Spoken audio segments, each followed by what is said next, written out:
Assalamualaikum warahmatullahi wabarakatuh. Perkenalkan, nama saya Ulfia dengan NIM C0E022045. Di sini saya akan memaparkan materi yang berjudul Analisis Investasi Publik. 1. Pengertian analisis investasi publik. Investasi publik disebut juga sebagai investasi pemerintah, di mana pemerintah menanamkan modal baik itu pembangunan atau mendukung komunitas atau program tertentu, guna untuk memulihkan atau meningkatkan kondisi ekonomi negara atau mensejahterakan masyarakatnya.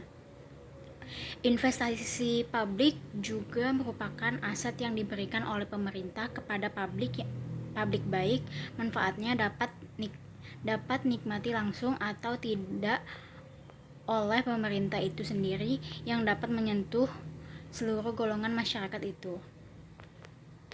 2. Contoh investasi publik. 1. Investasi sosial. 2. Investasi untuk membentuk generator pertumbuhan. 3. Investasi layanan publik. 4. Investasi untuk membentuk pendapatan. 5. Investasi untuk menggali sumber-sumber ekonomi baru.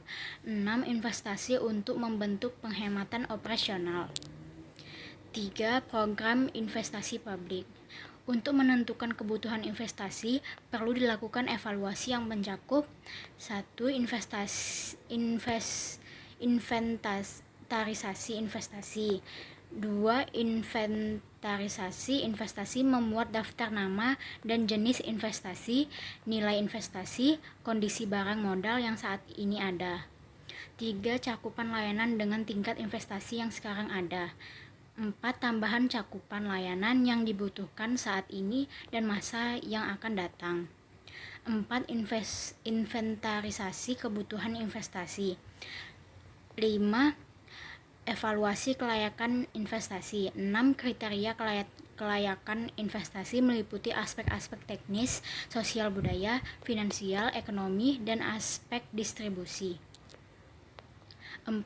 Aspek-aspek kelayakan investasi yaitu ada 4. Yang pertama, aspek teknis. Yang kedua, aspek sosial dan budaya. Yang ketiga, aspek ekonomi dan finansial. Yang keempat, aspek distribusi. 5. Faktor yang mempengaruhi investasi.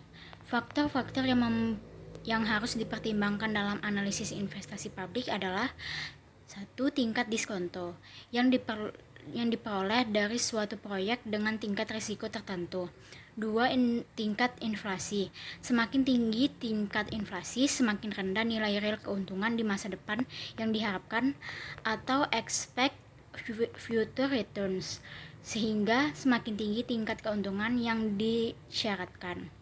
3. Risiko dan ketidakpastian.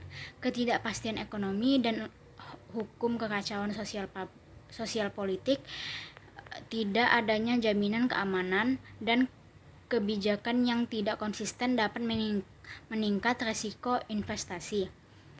4. Capital rationing. Capital rationing adalah keadaan ketika organisasi menghadapi masalah ketersediaan dana untuk melakukan pengeluaran investasi. Baiklah, itu saja yang dapat saya sampaikan. Apabila ada salah kata, saya mohon maaf. Terima kasih. Wassalamualaikum warahmatullahi wabarakatuh.